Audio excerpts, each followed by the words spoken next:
The lies are becoming worse, folks, and it's obvious that they're out to get Trump. You know you're probably doing something right when every single mainstream news outlet is spreading false news, fake news about you. You know what I mean? And I understand, we want to trust these news outlets because they don't always spew out lies. They help us know what's going on around us. But beneath that, something else is happening. With the 2024 presidential elections just months away, we're now seeing how mainstream media can be used to kind of sway our opinion, so to speak. So I'm going to show you guys just how bad it can get and just how different a message can be when it's taken out of context. Now, before we dive deep into this thing, all I ask is that you guys take 1 second, drop a quick like for the video. I really do appreciate you guys. And I want to thank you so much for sharing this video. It definitely helps us to get the truth out there. Now, I want you guys to know that we're talking about a message from former President Donald Trump. And I'll give you guys the context later, but let's just see how the mainstream media has tried to spin this thing around, all right? So the big news from these news outlets is that Trump talked about a bloodbath if he's not elected by November. Former House Speaker Nancy Pelosi tried her best to give this phrase meaning as she went on CNN. She says that they, meaning the Democratic Party, have to win the elections. Why? Well, because Trump's talking about a bloodbath if he doesn't win. She asks what that means and says he's going to exact a bloodbath, as if to ask a question. So critics blasted Nancy Pelosi because she knew what she was doing here. She was asking it as if it was a question, but it was more of a suggestion. Now, here's the best part here. Nancy Pelosi says that she respects the American people and our quote-unquote goodness. The problem is that critics disagreed,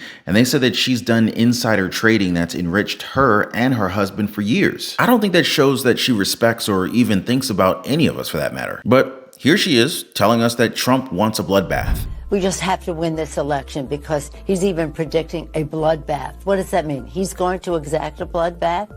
There's something wrong here. How respectful I am of the American people and their goodness. But how much more do they have to see from him to understand that this isn't what our country is about?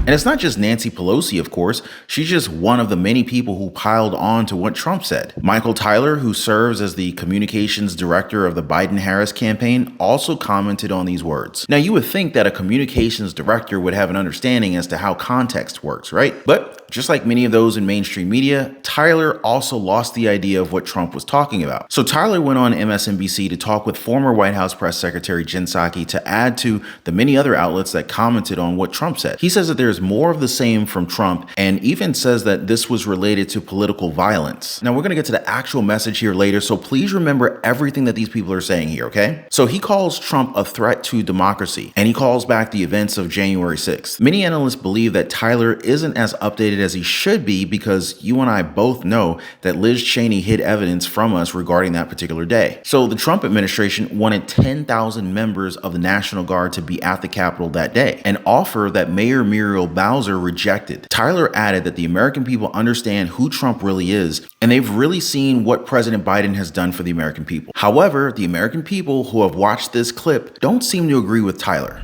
Well, thank you, Jen, for having me. I mean, what I heard was a continuation of the same rhetoric, the same endorsement of political violence that we've seen from Donald Trump for years, as you pointed out. It goes even farther back, right? This is the same guy who, after Nazis marched on Charlottesville and killed a woman, said there were very fine people on both sides. Is the same guy who, in 2020, told the Proud Boys, a white supremacist group, to stand back and stand by. And now every single day on the stump, he is championing and praising the insurrectionists who he encouraged to violently storm the Capitol in an attempt to overthrow our democracy.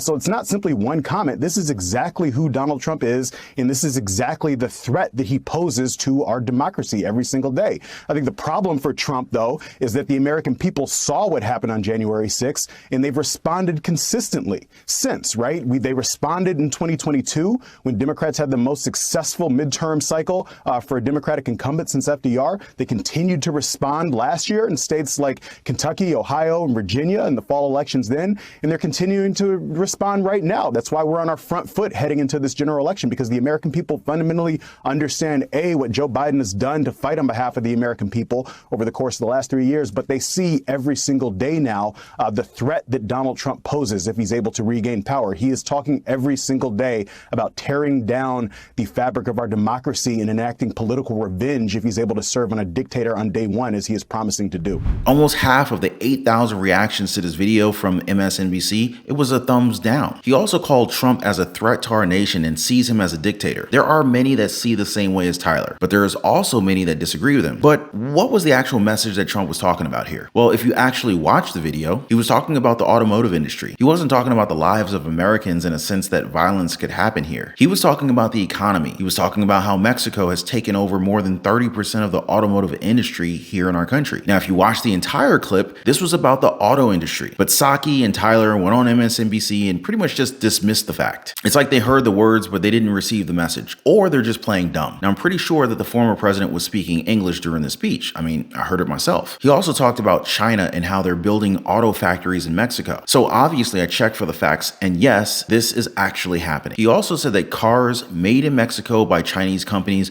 would be hit with a 100% tariff. Trump even called them big monster car manufacturing plants. He then called Xi Jinping a friend, but that didn't matter if we're talking about the American people. The bloodbath that he was talking about pertained to the policies that would be kept in place if President Joe Biden continues to sit in the White House. However, these reports don't see it the same way. It's like we're becoming a completely different nation here. Since we've already talked about them, many analysts are now comparing us to communist China. The reason is that they also follow a very similar narrative. Going against that particular grain will end up landing you in some hot waters. Now, I do understand that both Democrats and Republicans, they spin the words of each other, but to see a collective effort from mainstream media attacking one politician, it's something that has surprised even the experts. Not because it wasn't expected, but because they're not even trying to hide the bias anymore. Oh, don't believe me? Look at this. But remember what we talked about in the beginning and how you understand what Trump was actually talking about, okay? So you got NBC News with the headline, Trump says that there will be a bloodbath if he loses the election. Yahoo News, as you can see,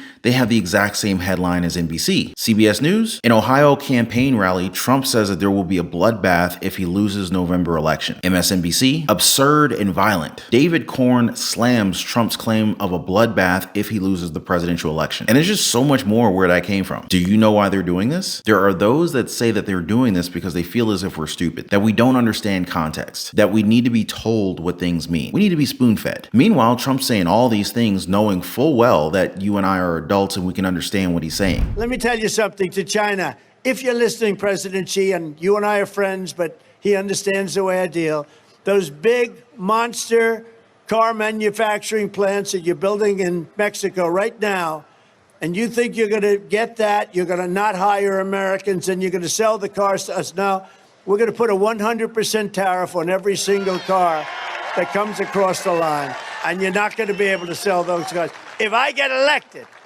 now, if I don't get elected, it's going to be a bloodbath for the whole. That's going to be the least of it. It's going to be a bloodbath for the country. That'll be the least of it. And that's the importance of this community, because you and I, we understand what he meant. The simple fact is that we try and understand words and context at the same time. These people hear the term bloodbath and they just pretty much ignore everything else that Trump said. Now, there are others that believe that Trump did this on purpose. Him doing this could be a way for him to kind of egg on mainstream media. Like, look, they know what I'm talking about, but look how they're going to be painting me. Only people who think critically will understand what's actually going on here. And that's going to matter a lot this year because we're all aware of the changes that can happen. The 2024 presidential election, it's right around the corner. It's going to be up to us to decide what we really want for our country. But what are you guys' thoughts on this? Now, as for myself, I'm going to keep doing what you guys need me to do, and that's to keep you guys all informed of the truth. And before I go, I just want to thank y'all for hitting the like button for the video. Thank you for sharing this video, and I'll see you on the next one.